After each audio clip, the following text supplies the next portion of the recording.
합니다.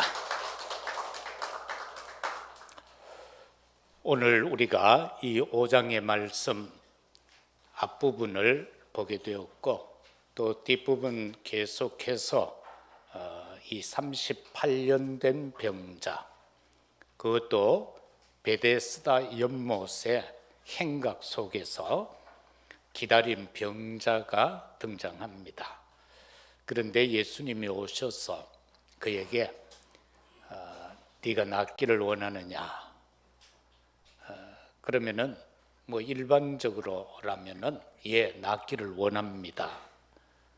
이렇게 해야 되는데 이 38년 된 병자는 거기서 원망하고 불평을 합니다.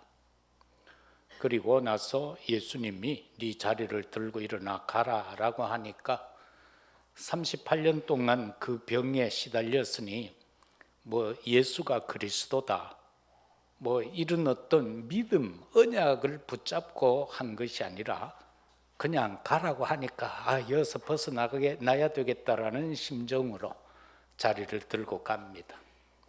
그런데 그가 믿음으로 그렇게 한 것이 아니라는 것을 알 수 있는 것은 나중에 제사장들과 종교 지도자들이 누구냐고, 너를 고친 자가 누구냐고 물었을 때에 그 사람은 누군지를 몰랐습니다. 그리고 나중에 성전에서 예수님을 만났을 때에 저 사람이라고 그렇게 고발까지 하는 모습을 보게 됩니다. 오늘 우리는 영적으로 육적으로 38년 된 병자의 치유라는 것을 놓고 한번 생각해 보도록 하겠습니다. 사람은 잘났다 못났다, 성공했다 아니다, 믿음이 좋다 안 좋다를 떠나서 고난이 길어지면은 믿음이 떨어지게 되어져 있습니다. 이 사람이 38년 동안 아팠다고 그러죠. 저와 여러분이 예를 들어 무릎이 한 10년, 20년 아프다, 믿음 떨어지게 되어 있습니다. 허리가 아프다, 뭐 여기저기 뒷골이 땡긴다, 그게 몇십 년 아프면은 믿음 떨어지게 되어져 있습니다. 그리고 가난이 또 지속되면은요, 뭐 목사고 장로고 뭐고 간에 다 믿음이 떨어지게 되어져 있습니다. 그런데 참 감사하게도 한결같이 오늘 다 예배드리러 예배당에 올라왔잖아요. 이게 좋은 믿음이에요. 옆에 분 보고 축복하세요. 어찌됐건 당신은 좋은 믿음의 소유자다. 예, 저와 여러분 오늘 예배 드리러 왔다는 이게 믿음이 좋은 거요. 예? 한 주간 어려웠지요. 때로는 한숨도 나오고, 때로는 은근슬쩍 화도 살짝 나왔다가 또 밀어였고, 뭐 신경질도 요까지 나왔다가 또 들어가고 막 그랬지만은 오늘 여기 예배 드리러 왔다. 이게 좋은 믿음인 겁니다. 믿음이 얘기가 나왔으니까 말인데 한번 생각해 보십시다. 한국에는 진리와 비진리를 가지고 싸우는 게 아니고, 교회가 너 왜 술 먹니? 너 왜 담배 피우니? 이것과 싸워요. 주로 집에서도 그렇죠. 부인들이 남편 보고 당신 제발 좀 술 덜 먹어라, 그런 것과 싸우는 거예요. 이거는 진리와 비진리에 상관이 없는 문제예요. 왜? 다름의 차이요, 수준의 차이다 말이에요. 그런데 그걸 가지고 싸워요. 장로님, 술 먹으면 지옥 갑니까? 아니잖아요. 왜 그것과 싸웁니까? 전부 진리도 아닌 것과 싸우는 게 한국 교회다. 대다수 또 사람들이 그렇게 하고 있어요. 그런데 하나님은 그 사람도 불렀고요, 그거 안 하는 사람도 불렀어요. 그래서 우리는 다 이런저런 형편 속에서 하나님 앞에 동일하게 부름받은 자들입니다. 동일하게 하나님의 언약 속에 있는 자들입니다. 그래서 다 하나님이 보실 때는 믿음의 사람이에요. 그런 걸 가지고 다투지 마라, 그거예요. 정말 내가 하나님이 허락하신 것 속에서 그것을 위해서 영적 싸움을 싸워야지, 하나님이 원하지 아니하는 육신적 싸움을 싸우지 마라. 거기에 힘 뺄 필요 없다. 하나님이 뭘 원하는가, 그걸 가지고 우리가 싸움을 해야 하는 겁니다. 오늘 이 병자의 치유를 놓고 우리는 마음의 치유를 받아야 됩니다. 다시 말하면은 근심하고 걱정하고 염려하는 것, 그리고 하나님의 말씀을 떠나서 교만한 상태, 이게 다 마음의 병이에요. 이거 치유가 되면은 평안해져요. 저와 여러분이 일상 삶 속에서 평안하지 못하다는 것은 내가 남에게 드러내놓지 못하고 말하지 못하지만은 많은 근심과 걱정과 염려와 불안과 이런 데 사로잡혀 있다는 겁니다. 그런가 하면은 생각을 치유해야 되는데, 그 생각은 뭐예요? 창세기 6장에 보니까 노아 시대를 지칭해서 하나님은 이 인간들이 생각하는 것이, 계획하는 것이 다 악하더라고 했어요. 이 악하고 더럽고 추한 거 생각, 그리고 조급한 거, 생각 속에 풍랑이 일어나서 어찌할 바를 모르는 그런 상태, 이거 치유되면 어때요? 고요함이 임한다. 내 생각 속에 고요함이 임하여지게 된다는 겁니다. 그래서 사람이 막 들뜨지 않고 세상 말로 하면 차분한 영적 상태가 된다는 겁니다. 그리고 뇌가 치유되어야 돼요. 왜냐하니까 이 뇌에는 모든 것이 좋고 나쁜 것이 다 각인이 되어지기 때문에, 그래서 이 뇌 속에 우리가 복음으로 각인시켜라. 그러면은 아까와 같은 수준 차이는 나는 것 가지고는 안 싸운단 말이에요. 다름을 가지고는, 나하고 저 사람의 다름을 가지고는 안 싸우게 된다. 내 머릿속에 이 복음만 각인되면. 그런데 신기한 게 뇌에 이 발음이 잘 안 되네. 경상도 사람이라 가지고 이 뇌의 지배를 받지 않는 게 우리 몸에서 딱 한 가지가 있어요. 뭘까요? 우리의 심장이요. 심장은 뇌의 지배를 안 받습니다. 그래서 뇌사 상태에서도 뇌는 뛰고 있습니다. 야, 뇌가 아니고 심장. 뇌사 상태가 되는데도 우리의 심장은 뛰고 있어요. 왜? 뇌의 지배를 안 받는다. 그렇기 때문에 우리가 복음으로 각인시켜야 병원에 가가 전신 마취해서 수술하고 깨어날 때 욕을 안 한다. 어떤 사람 막 그런다 그러대. 막 깨어날 때 막 자기도 모르고 막 각인돼 있던 게 막 나온다고 그러잖아요. 그러고 사람들이 좀 젊고 자기 의식이 분명할 때에, 그래도 나이가 어느 정도 될 때에는요, 믿음 생활하면서 옛날에 잘못 각인된 거, 그거 성령의 힘으로 눌리면서 살아요. 나이 들어봐요. 그게 슬그머니 나온다니까. 슬그머니. 그래서 어느 방송에 보니까 남자는 나이가 들수록 돼간다. 나이가 들면 그게 옛날 게 튀어나온다, 그 말이에요. 그리고 여성들보다 생각이요 조금 달라요. 그래서 나이 들수록 그 생각 차이 난 거 가지고 부부간에 싸우면 안 돼요. 왜? 남자가 조금 뒤떨어져요, 이 사고하는 게.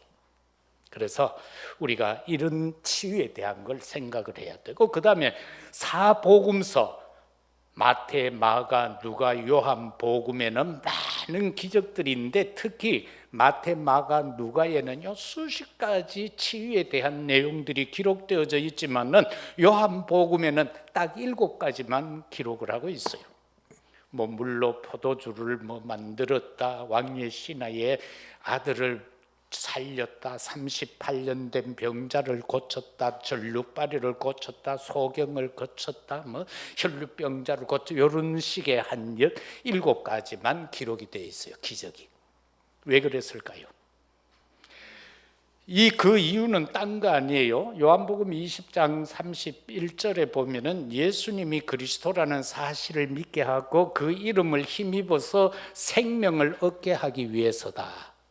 아주 간단하게 그렇게 기록을 하고 있습니다. 그러면은 오늘 38년 된 병자의 치유를 놓고 한번 생각하십시다. 첫 번째는 38년 된 병자의 문제가 뭐며 그 현장은 어떤 현장인가? 오늘 이 시대, 우리가 살아가고 있는 이 시대, 과거에도 그랬고 현재도 그렇고 미래도 그렇겠지만은 사단의 12가지 전략 속에 완전히 잡혀 있는 문제와 현장이다. 이걸 우리는요 절대 놓치면 안 돼요. 어떤 현장입니까? 베데스다. 그 뜻은요 자비의 집, 은혜를 베푸는 집이라는 뜻이에요. 베데스다라는 것이. 그 연못이 있는데 샘물이 이래 흘러나오는 곳인데 거기에서 은혜를 누리지 못하고 원망과 불평하는 이 38년 된 병자입니다. 은혜의 집에 있으면서도 원망하고 불평해요. 이 사람은 보니까 움직이기가 힘들죠. 왜? 자리에 가만히 앉아 있어. 그 물이 거기에 보면은 내려오는 구전에 보면은 그 물이 동할 때에 하루에 한 번 동한다는 거예요. 그래서 천사가 그 물을 끓게 할 때에 가장 먼저 들어가는 자는 어떤 질병에 걸렸든지 낫는다는 거예요. 근데 이 사람은 움직이지 못하니까 자리 깔아놓고 지금 행각에서 38년 동안 그 자리에 있는 거예요. 왜? 갈라고 용을 쓰는데 딴 사람이 먼저 들어갔다는 겁니다. 그러면서 자신의 문제를 주님께 고하는 것이 아니고 나를 들어서 저 물속에 넣어줄 자가 없습니다라고 하면서 원망하고 불평하고 핑계하는 삶으로 38년을 살아왔다는 거예요. 오늘 여기에는 보면은 3가지 질병이 소개되고 있습니다. 어떤 문제인가? 소경. 이걸 그냥 우리가 소경으로 보아야 되는가? 우리의 신앙에 빗대어 보면은 영적 소경으로 한번 생각해 보아야 합니다. 예수 그리스도의 시각이 아닌 자기 생각으로 살아가는 그것이 바로 소경된 자와 같다라는 겁니다. 이 모든 것을 복음적 관점에서 보지 아니하고 율법적 관점으로 본다면은 그것은 바로 영적 소경과 같다는 겁니다. 38년 된 이자가 그 연못가에서 있는 것처럼 자비의 집안에 있으면서도 원망하고 불평했던 것처럼 많은 사람들이, 기독교인들이 교회 안에서 신앙생활을 10년, 20년, 30년 평생을 신앙생활을 하면서도 그 입에서 입만 뗐다고 그러면은, 문제가 발생했다고 그러면은 원망하고 불평하고 핑계하는 이런 삶으로 이어졌다면은 안 된다라는 겁니다. 그 다음에는 절뚝발이가 나옵니다. 이거 역시 영적 절뚝발이로 생각해 보십시다. 복음과 율법의 균형을 상실한 상태입니다. 복음과 율법은요 균형이 맞아야 돼요. 예수님이 마태복음 5장 17, 8절을 통하여서 내가 율법을 폐하러 온 줄로 아느냐? 아니다. 나는 율법을 완성시키러 왔다. 이 천지가 없어지기 전에는 하나님의 말씀은 1.1획도 변함이 없다라고 그렇게 말씀하시죠. 우리가 율법을요 터부시해도 안 돼요.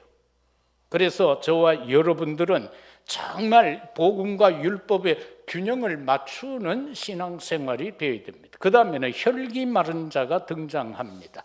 이 혈기 마른 자 하면 뭡니까? 혈이니까 피잖아요. 예수 그리스도 보혈의 능력과 영적 사실을 모른다는 겁니다. 이 사람도 그러했죠. 38년 된 이도 예수님을 만났지만은 예수님이 누군지 몰랐어요. 그것처럼 오늘날 기독교인들이 뭐 한국에만 해도 뭐 850만, 어떤 사람은 1200만 가는데 매년 수십만씩 지금 줄어가고 있어요, 기독교가. 그거 뭐 딴 데서 줄었다고 하는 게 아니고 그 대교단들이 총회할 때마다 이제 1년 동안에 보고서에 나오는 거 보면은 그렇게 2년 전에는 30만 명이 줄었고 이번 회기 때는 각 대교단들이 19만 명씩 줄었다고 보고했어요. 이 상황을 놓고 우리는 뭡니까? 보혈의 능력, 오직 예수 그리스도가 안 돼 있다는 거예요. 모든 문제를 그리스도로 풀어야 되는데, 십자가 보혈의 능력소 앞에서 풀어야 되는데 혈기가 없다. 그 뭐 송장과 마찬가지잖아요. 그런 신앙생활을 하고 있다라는 겁니다. 우리는 오늘 여기 이 베데스다 목가를 놓고 세 가지 현장을 생각할 수가 있습니다. 오늘 예수님께서 예루살렘으로 올라가셨습니다. 절기를 맞이해서. 그래서 오늘 여기서 볼 수 있는 황금어장은 예루살렘입니다. 그리고 여기서도 볼 수 있는 것은 사각지대는 명절날입니다. 그런가 하면은 재앙지대는 어디입니까? 은혜의 집, 자비의 집인 그 베데스다 그 자체가 재앙의 지대. 이걸 저와 여러분들이 알고 이 현장을 놓고 기도해야 될 것입니다.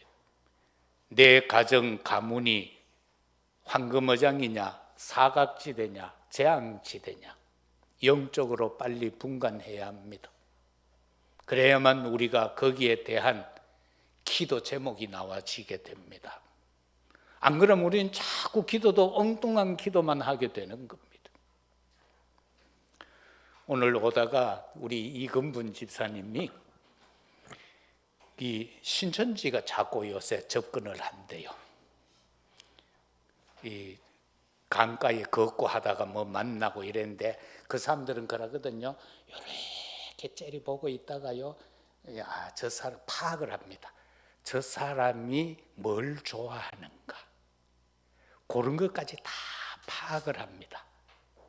그러면서요, 막 내가 너 집에 한번 갈까 가기도 하고, 우리 집에 놀러 한번 올래 가기도 하고요.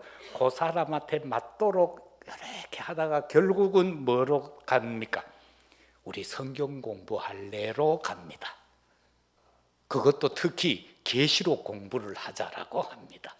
왜? 신천지니까 멸망되면은 이 땅에 새 하늘과 새 땅이 임하니까 천국이 이 땅에 새로 만들어진다라고 주장하는 거거든요.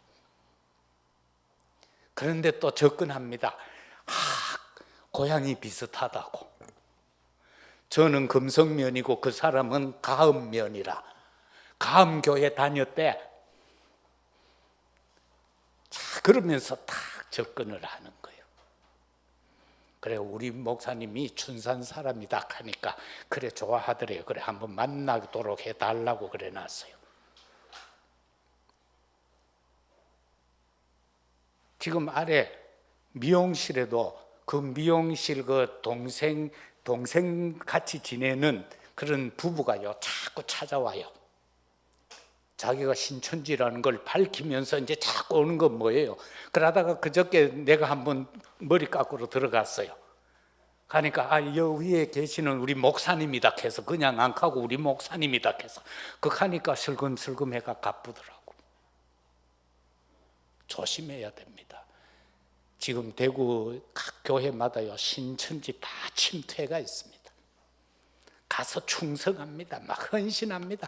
사람들한테 잘 대합니다. 좋은 사람으로 비춰지게 만들어 갑니다. 그러면서 나중에 그 신분이 드러났을 때는요, 사람들이 어떻게 각인됐느냐 하면은 저렇게 좋은 사람이 이단일 수 없다라는 식으로 각인시켜 버립니다. 거기 속으면 안 됩니다. 거기 속으면 안 돼요. 그래서 오늘 이 시대는요, 진짜 영적으로 완전 혼란한 시대입니다. 두 번째, 치유는 정확한 고백이 있어야 합니다. 예수 그리스도에 대해서 당연성, 필연성, 절대성을 확실히 붙잡지 않으면 우리는 그런 부류의 인간들한테 속아갈 수가 있습니다. 우리 주변에도 그런 사람들이 벌써 포진하고 있는지도 모릅니다. 그러면서 귀에만 보고 있는지도 모릅니다. 예수님을 우리가 어떻게 고백해야 합니까? 예수님이 마태복음 16장 13절 이하에 보면은 사람들이 나를 누구라고 하느냐라고 질문을 하죠. 예수님이 여기에서 요구하는 게 저 바깥에 있는 사람들이 예수님에 대한 고백, 그거 원하는 거 아닙니다. 그거는 도입 부분이에요. 그걸 통해서 제자들한테 질문하잖아요. 너희는 나를 누구라 하느냐? 세상 사람들이 예수님에 대하여 어떻게 말하든 그거는 주님과 상관없습니다. 오늘 여기 예배드리는 우리가 주님을 어떻게 고백하는가, 주님은 그걸 원하십니다. 여러분은 예수를 어떻게 고백합니까? 세상 사람들처럼 4대 성인 중에 한 분입니까? 아니면 유대의 메시아입니까? 예수님은 착한 일을 했습니까? 많은 사람 병을 고쳤습니까? 그런 예수님을 원하는 게 아니에요. 주는 그리스도시요 살아계시는 하나님의 아들이십니다라는 그 고백을 듣기를 원하신다는 겁니다. 삶에 쪼달린 자의 입에서도 그렇게 나와야 되고요, 질병에 시달리는 자의 입에서도 그렇게 나와야 되고요, 학교에서 공부 1등하는 랩런트 입에서도 그 고백이, 꼬뚱이 하는 고백의 학생의 랩런트의 입에서도 그 고백이, 사업에 성공한 자의 입에서도 그 고백이, 사업에 실패한 자의 입에서도 그 고백이 나와야 된다, 그 말입니다. 주님이 원하는 것은 그 고백이다라는 겁니다. 38년 된 병자의 고백은 5절에서 7절에 나와 있지 않습니까? 그게 바로 그의 영적 상태입니다. 혼자 오랫동안 그래 있고 한번 상상해 보세요. 38년 동안 그 자리에 앉아 있어요. 아픈 것 때문에. 그러면 그 사람요, 고독에 완전히 파묻혀 있습니다. 외로움에 완전히 파묻혀 있습니다. 저와 여러분이 이렇게 영적으로 살아온다면 사단에게 밥이 됩니다. 사단은 침투합니다. 건듭니다. 그래, 외롭지. 그런데 교회에서 너 안 돌봐주지? 그리고 보니 맞거든. 그게 바로 사단의 속임수입니다. 절대 그러한 말에 속아 넘어가면 안 되는 겁니다. 그래서 저와 여러분은요, 나의 영적 상태가 어떠냐에 따라서 그 뒤에 응답이 옵니다. 내 영적 상태에 따라서 그 뒤에 응답이 온다, 그 말입니다. 그래서 우리는 내 영적 상태를 항상 점검하면서 하나님 앞에서의 영적 상태가 되어야 되고요, 하나님 안에서의 영적 상태가 되어야지 하나님 밖에서의 내 영적 상태가 되면은 그 밖에 응답이 와버리는 거예요.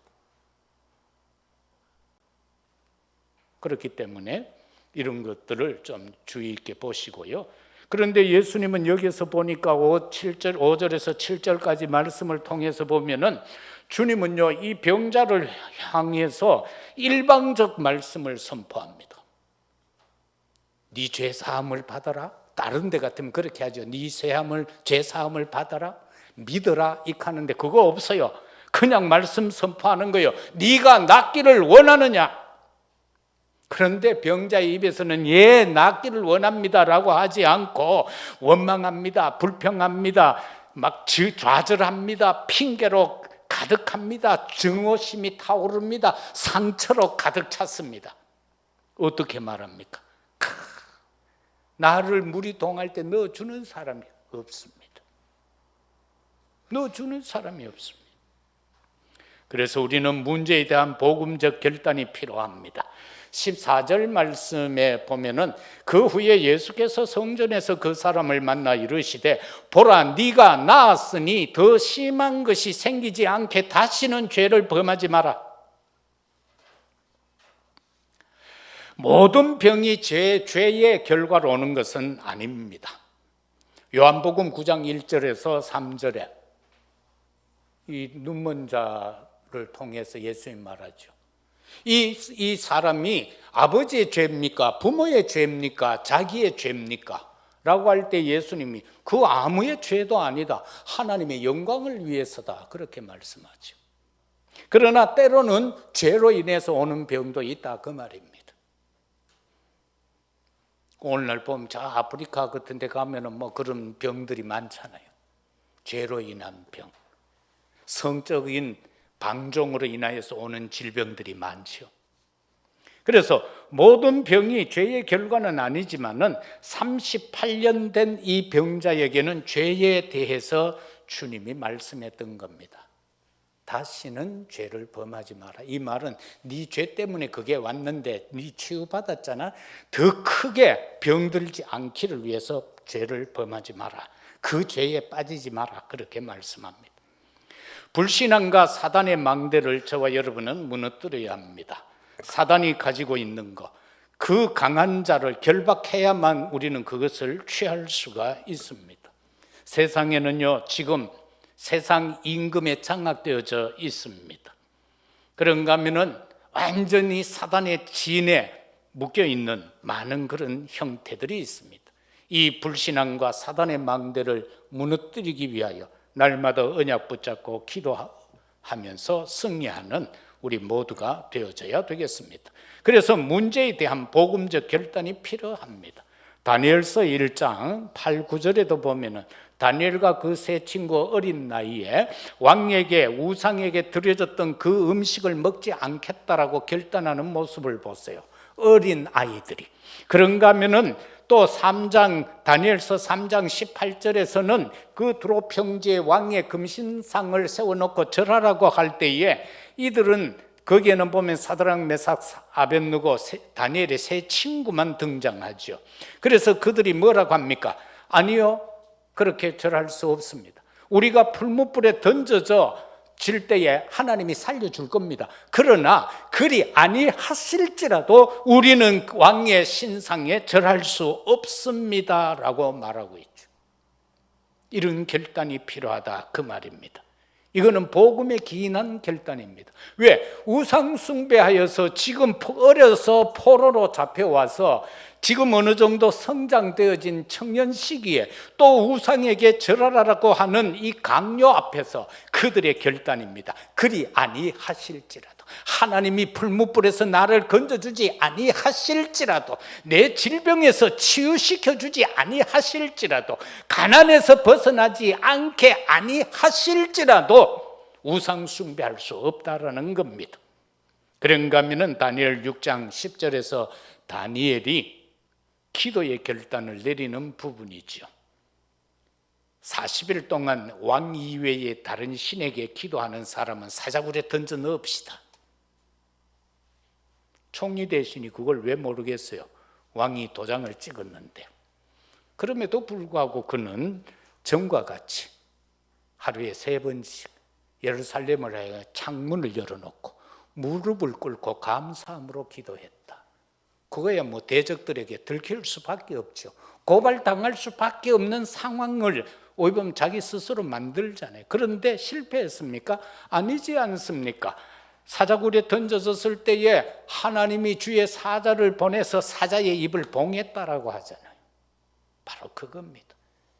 우리의 믿음의 결단이 내려질 때에는 하나님께서 천군 천사 동원할 줄로 믿습니다. 흑암사단 저주의 세력을 철장 권세로 완전히 깨트릴 줄 믿습니다. 만왕의 왕 되신 그분이 세상 임금을 꺾을 줄로 믿습니다. 바로 그 믿음을 가져야 한다라는 것, 그 결단을 해야 된다라는 사실입니다. 세 번째로 하나님의 말씀만이 완전한 치유가 되어집니다. 8절 9절 예수께서 이르시되 일어나 네 자리를 들고 걸어가라 하시니 그 사람이 곧 나서 자리를 들고 걸어가니라. 이날은 안식일이니라. 이 안식일에 대해서는 다음 주에 생각해 보도록 하겠습니다. 우리는 여기에서 이런 말씀들이 나오지. 그래서 출애굽기 15장 26절에서도 예레미야 30장 17절에도 말라기 4장 2절에서도 하나님의 말씀으로 치유하는 모습, 말씀을 선포하고 계심을 보게 됩니다. 사랑하는 성도 여러분, 행복을 누리는 특별한 망대를 가정과 우리의 현장에 세우시기를 주의 이름으로 축복합니다. 우리의 가정에 행복의 망대 세워야 합니다. 그래야만 이웃 사람들이 보고 야, 저 집 다르다, 왜 저렇지? 라고 궁금증을 가지고는 예의주시할 것 아니요. 저분이 대구 성교교회의 장로님이란다? 그러면 자기들에게 큰 문제가 왔을 때에 은근슬쩍 지나가면서 가는 거예요. 교회 다녀요? 어떻게 그 집은 행복해요? 그건 바로 뭡니까? 나 좀 행복한 방법 가르쳐 주세요. 나 지금 막 속이 답답하고 미치겠습니다. 나 좀 살려주세요. 그 말이에요. 그때 여러분 다 각인되어 있는 복음 전하면 되잖아요. 그것도 길게 할 거 없어요. 간단하게 와봐라 하면 될 것 아니에요. 믿어라 하면 될 것 아니에요. 그래서 정말 이 사실을 놓고 현장에 세워가시기를 바라고요. 237 나라 5종 종족 살리는 24 파수꾼들이 다 되시기를 주의 이름으로 축복합니다. 저와 여러분은 영적 파수꾼이기 때문에 졸면 안 돼요. 24시 눈 뜨고 있어야 돼요. 자지 말라는 말이 아니고 영적으로 깨어 있으라 그 말이에요. 막 사단한테 속아가 끌려다니고 막 안 가야 될 때 자꾸 가고 그래 하지 말고 하나님이 기뻐하고 원하는 바로 그 파수꾼이 되라는 거예요. 그래서 파수꾼은 자기 성을 지키는 자잖아요. 군에 갔다 오신 남성분들은 다 알잖아요. 경계 설 때 어떻게 서라는 그 지침이 있잖아요. 그죠? 가까이서 멀리로 보고, 멀리에서 가까이로 보고, 좌에서 우로 보고, 우에서 좌로 보고. 그래서 그 자기 앞에 있는 섹터를 세밀하게 살피는 거예요. 왜? 적이 들어오나 안 들어오나. 그래서 중요한 것은 뭐냐? 말씀만이 완전 치유인데 그리스도의 말씀의 능력을 저와 여러분이 믿어야 됩니다. 이 사람은요, 딴 거는 안 믿어도 낫는다 하니까 그것만 믿은 거예요. 그래도 낫었어요. 세상에서는요, 많은 사람들이 잘못된 것도 거기에 집중하면요, 그 응답을 받아요. 그렇다니까. 잘못됐는데도 한번 보세요. 우상 숭배하는 사람들이 거기에 빠져서 막 주문해 오는데도 응답 받잖아요. 그런데 그건 완전한 게 아니고 시간이 좀 더 지나면요, 더 크게 번져요. 30만 원짜리 굿하면은요, 예를 들어 한 3일 간다 칩시다. 그러면 또 문제가 와요. 그 다음에는 일주일짜리 굿을 해야 돼요. 100만 원짜리 해야 돼요. 그러다 나중에 돈 많은 사람은 몇 억짜리 굿까지 하는 거예요. 그런데 그게 치유되느냐? 치유 안 돼요. 자꾸 확장되어져 가요. 옛날에 그 남녀호랑 개교 믿은 사람이 복음 받고 돌아왔는 그 사람이 그랬어. 처음에는 하루에 1시간씩 그걸 외운대. 이래 촛불 켜놓고 물 떠놓고 남녀호랑 개교 막 이것만 계속 하는 거예요. 그런데 문제 해결된대요. 그런데 곧 좀 얼마 안 지나면 또 문제 온대요. 그럼 2시간 해야 된대요. 이 사람이 7시간까지 하다가 돌아왔어요. 하루에 7시간 동안 남녀호랑 개교를 하는 거예요. 얼마나, 우린 7분도 기도 못 하는데. 통성기도 합시다 해놓고 쭉 해놓고 나면 5분만 지나면 조용해지는데 이 사람은 하루에 7시간씩 남녀호랑 개교. 그런데 답이 없어. 해결이 안 돼. 예수 그리스도 아니고는 안 돼. 주의 말씀이 아니면 안 돼요.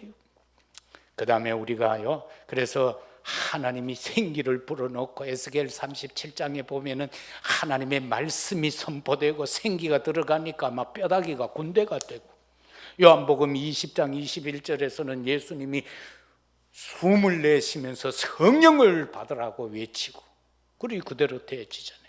그 다음에는 우리는 창조주의 말씀입니다.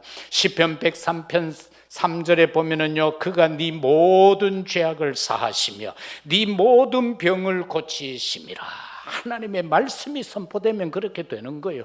107편 20절에도 보면은 그가 그의 말씀을 보내어 하나님이 말씀을 보냈다. 누구예요? 예수 그리스도잖아요. 그분이 오셔서 그들을 고치시고 위험한 지경에서 건지시리로다. 예수님 오시면 다 건져요. 어떻게 해요? 음침한 골짜기에 다닐지라도 그 나쁜 해로운 것을 우리로 하여금 당치 않게 하신다. 주의 지팡이와 막대기를 가지고 우리를 안위하신다. 대적 앞에서 기름진 상을 베푸신다. 그래서 우리는 여호와와 영원히 살아가는 그런 축복의 역사가 있게 될 겁니다. 그러면서 그 다음에는 우리에게 그리스도의 이름을 허락해 주셨어요. 사도행전 3장 6절 베드로 요한이 제9시 기도 시간에 성전에 기도하러 들어가는데 그도 나면서부터 안전뱅이 약 40세 된 자가 거기에 있잖아요. 그런데 그가 원하는 것과 지금 베드로는 다르잖아요. 생각이 다르잖아요. 그는 돈을 요구하고 있었는데 베드로는 아니에요. 내게 있는 거 돈은 없다. 내게 있는 거로 주겠다. 나사렛 예수 그리스도 이름으로 명하노니 일어나 걸으라. 나사렛 예수 그리스도 이름으로. 사도행전 4장 12절에서는 천하 인간의 구원 얻을 다른 이름을 주신 적이 없다고 그랬어요. 딴 이름 아니에요. 안산홍의 이름으로 대지는 게 아니에요. 뭐 이만 뭡니까? 그거 신천지 그 이름으로 대지는 게 아니에요. 오직 예수 그리스도 그 이름이에요. 그 이름이에요. 그래서 마태복음 9장 29절에서도 기도 이외에 이런 유가 나아갈 수 없다라고 분명하게 선언하셨습니다. 말씀 맺겠습니다. 오직 의인은 믿음으로 말미암아 살리라. 저와 여러분이 살아가는 길이 뭡니까? 믿음입니다. 예수가 그리스도라는 믿음입니다. 참 선지자 제사장 왕이라는 그 믿음입니다. 하나님이 나의 창조주 하나님이 아버지라는 그 믿음인 것입니다. 성삼위 하나님, 그러면서 지금도 나와 함께 하시고 영원토록 나를 이끌어 가실 성령 하나님, 그걸 믿는 믿음인 것입니다. 38년 된 자리에서 일어나라. 사랑하는 성도 여러분, 나의 자리는 어떤 자리입니까? 나의 자리는 어떤 자리입니까? 38년 된 자리입니까? 주님은 말씀합니다. 그 자리에서 일어나라. 일어나되 뭡니까? 네 자리를 들고 걸어가라는 겁니다. 네 자리를 들고. 그것은 내 문제를 완전히 다 해결해 버리라는 겁니다. 내 인생 모든 문제 해결하신 예수 그리스도를 고백하고 증거하는 우리 모두가 되시기를 주의 이름으로 축복합니다. 우리에게는요, 곰곰이 생각하면은 주님이 내 문제 해결하는 거 없어도 한두 개는 될 겁니다. 그거 가지고 고백하십시오. 주님, 나로 하여금 이렇게 되게 해주셔서 감사합니다. 그건 남한테 말하는 게 증거요. 그렇게만 하면 됩니다. 주님은 이 38년 된 자에게 묻고 있습니다. 네가 낫고자 하느냐? 그런데 그 사람은 대답을 못했습니다. 그러나 오늘 주님은 우리에게 묻습니다. 네가 낫고자 하느냐? 그러면 우리의 답은 뭐가 되어야 합니까? 주님, 낫기를 원합니다. 네 문제에 해결되기를 원하느냐? 주님, 문제 해결되기를 원합니다. 그렇게 답하면 됩니다. 우리는 오늘 38년 된 병자의 치유를 놓고 이 사람에 국한된 것이 아니라 이 내용을 나에게 대립해서 그러면서 나에게 적용을 해서 하나님이 기뻐하시는 그 현장에서 살아가고, 정말로 이 사람은 나중에 예수님을 고발한 자가 되었지만 우리는 예수가 그리스도라는 사실을 고백하고 증거하는 증인으로 살아가는 우리 모두가 되시기를 예수 그리스도 이름으로 축복합니다. 아버지 하나님, 감사합니다. 38년 된 병자의 치유,